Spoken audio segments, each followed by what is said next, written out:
Nascer de novo. Nicodemos. Ora, entre os fariseus havia um homem chamado Nicodemos, senador dos judeus, que veio à noite ter com Jesus e lhe disse: Mestre, sabemos que vieste da parte de Deus para nos instruir como um doutor, porquanto ninguém poderia fazer os milagres que fazes se Deus não estivesse com ele. Jesus lhe respondeu: em verdade, digo-te, ninguém pode ver o reino de Deus se não nascer de novo. Disse-lhe Nicodemos: como pode nascer um homem já velho? Pode tornar a entrar no ventre de sua mãe para nascer segunda vez? Retorquiu-lhe Jesus: em verdade, digo-te, se um homem não renasce da água e do Espírito,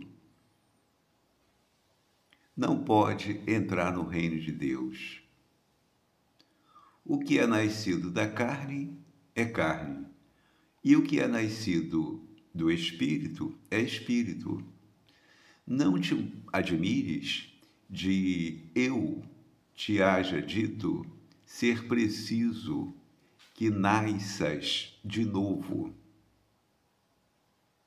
O vento sopra onde quer, e ouves a sua voz, mas não sabes de onde ele vem, nem para onde vai.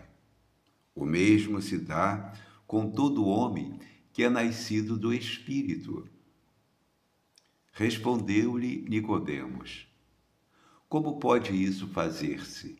Jesus lhe observou: pois que és mestre em Israel e ignoras estas coisas?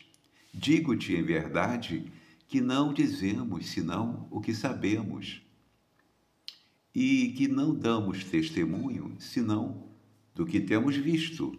Entretanto, não aceitas nosso testemunho. Mas, se não me credes quando vos falo das coisas da terra, como me crereis quando vos fale das coisas do céu? João, capítulo 3, versículo 1 a 12. É muito interessante esse encontro de Nicodemos com Jesus. Observemos que ele não é um sacerdote, mas ele é um homem sábio da época. E ele estava questionando isso: como é que faz? Daqui a pouco eu já estou velho, daqui a pouco eu vou morrer, como é que vai ser isso? Como é que a gente faz para entrar na vida eterna? Como é que a gente faz para entrar no reino de Deus? Como é que a gente faz para continuar?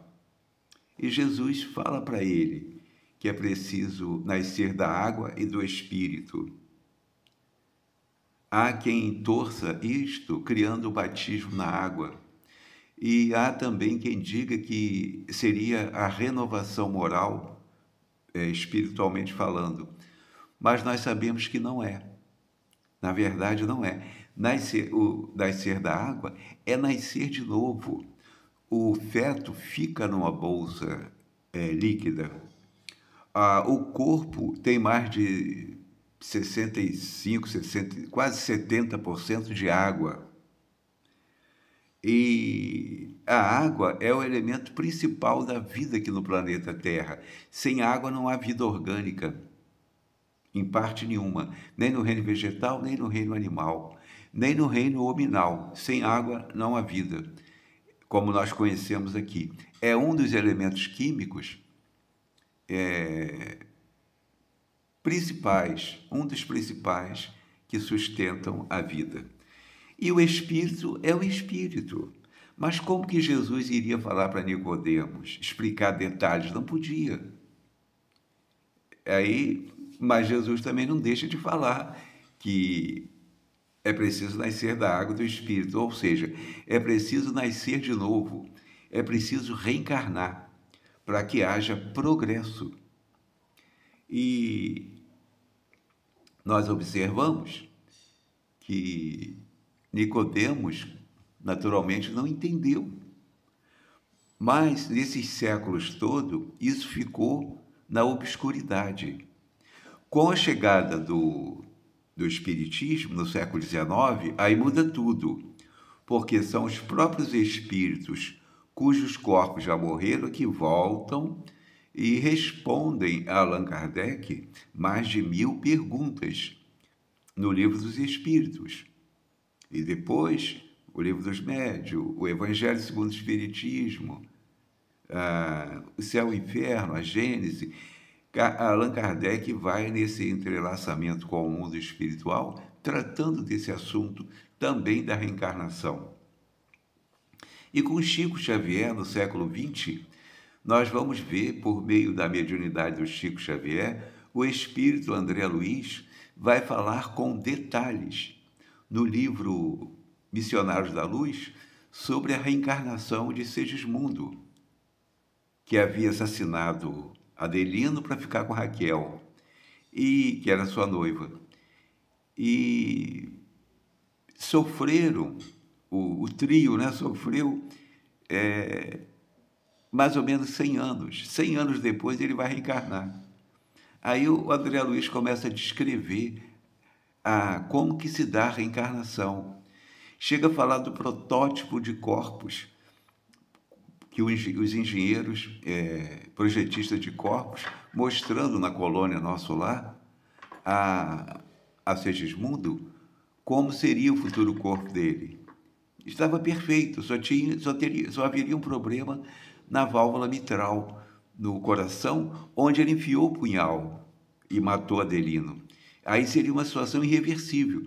Ainda que ele fizesse um transplante cardíaco, não ia ter jeito, e haveria rejeição, porque o próprio espírito que está ali iria rejeitar. Mas observemos que André Luiz vai falar detalhes como que se dá, porque uma preocupação do Nicodemos foi: como posso ser um homem velho entrar novamente no ventre de uma mulher para nascer de novo? E ele estava certo. Como é que daria isso? No mundo espiritual, o corpo perispiritual, que também é matéria, mas totalmente submissa à ação do pensamento, ele é submetido a passes magnéticos e é diminuído de tamanho até ficar invisível a olho nu. E no momento da fecundação, no ato sexual, equipes especializadas vão inocular o corpo dentro da barriga da mãe. E o princípio espiritual, ou o princípio inteligente, que é o espírito, entra numa espécie de sono, que vai durar mais ou menos 3.000 dias, né? Mas, a princípio, esse sono mais pesado é para acontecer a fecundação e ele, então, ficar naquela situação fetal. E aí vai ficar nessa situação fetal vivendo com algumas lembranças do mundo espiritual e algumas situações do mundo material, até mais ou menos 7 anos. Então é algo extraordinário que André Luiz vai narrar por meio da mediunidade do Chico Xavier. Mas como se não bastasse o que Jesus falou para Nicodemos com relação a nascer de novo, nós vamos ver que Jesus fala que João Batista é a reencarnação de Elias. E Elias havia nascido naquela região há mais de 400 anos atrás. E João Batista era um profeta conhecido ali, que nasceu em Nazaré, estava por ali.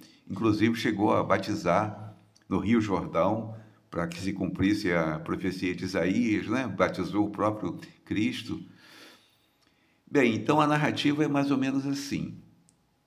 Após a transfiguração, seus discípulos, então, o interrogaram desta forma: por que dizem os escribas ser preciso que antes volte Elias? Jesus lhe respondeu: é verdade que Elias há de vir e restabelecer todas as coisas.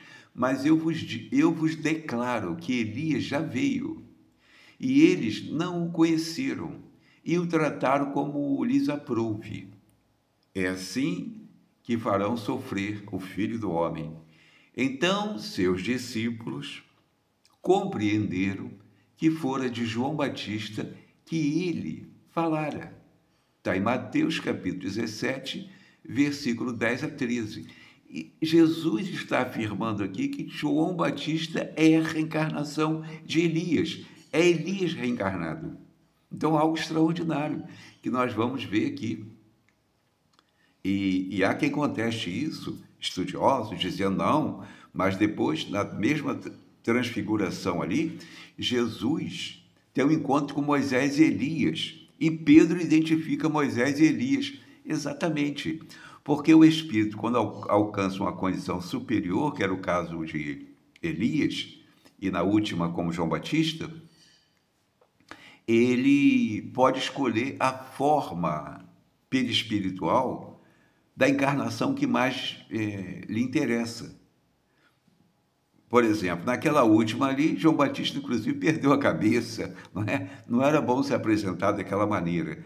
Mas ele se apresenta, então, como Elias. E Elias havia participado, né, de situações onde pessoas perderam a cabeça, lá em Baal, aquela confusão lá de Baal. Só que naquela encarnação, Jesus até fica sabendo que ele estava preso, mas Jesus não vai lá soltar João Batista. Deixa que ele perdesse a cabeça. Deixou que ele perdesse a cabeça porque havia uma necessidade de reparação no próprio espírito, que carregava aquela culpa, não é? E ele precisava passar por aquela situação. E passou. Então, nós temos muito que conversar, né, sobre reencarnação, e vamos falar no próximo vídeo mais um pouco sobre a reencarnação.